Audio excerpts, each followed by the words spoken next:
Dahil nagtapos na ang ating background music, kailangan na nating mag-voice over dahil masyadong mahaba ang ating in-upload na video. So, ito ay general cleaning. General cleaning sa gabi ang the best para sa ating mga moms na may mga makukulit na bata. Pero bukas, asahan mo, magulo na yan. Ayan na, dumating na ang ating visitor.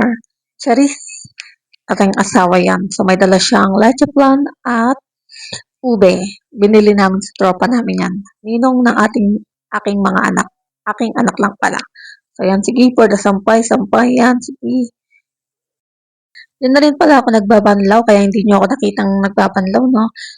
Diyan ko na rin siya kinukuha kasi nga, diyan nga ako nagbanlaw. So, yun nga, for the pagod ng person. Ayan, yan yung binuhat ko. Harang yan sa mga anak ko kasi nasa taas kami. So, ayan na nga. For the laba naman, for the kuskus naman ng shoes ng aking asawa at ng mga tsinelas ng aking mga junakis na napakarami. Sige, bili, sige, bili. Tapos yan. Yan ang napapala ng bili. Tapos sabay, hirap na hirap siya sa paglalaba ng pagkukuskus ng mga tsinelas ng mga anak niya. So yun mga moms, pagpasensya niyo na yung aking CR. Kasi nga nangungupahan lang ako, pinaganda ko lang yan. Kaya ganyan yung style ng aking CR. So basta malinis tayo sa CR, yun ang importante. Kasi nga, dyan tayo umuupo sa ating private part. So yan na nga, for the banlaw na. Mamaya for the sampay na yan. At malapit-lapit na tayo matapos kasi nga pagoda na. Tapos may nakita pa akong tamtak sa tsinelas ng aking junakis. Buti na lang, mataas yung tsinelas ng aking junakis. Kaya hindi siya tusok yan. Sige. So yan ang best feeling para sa ating mga nanay ang makita ang ating washing machine na walang laman. Pero meron na naman bagong laba. So yun na nga, kita.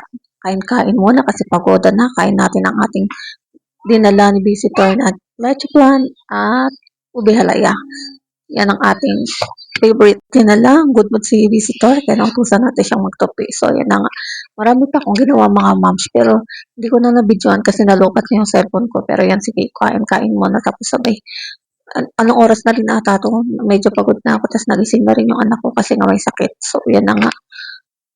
Ayan o, malinis na guys. So, yan, 11:26 na. So, good night na guys. Bye!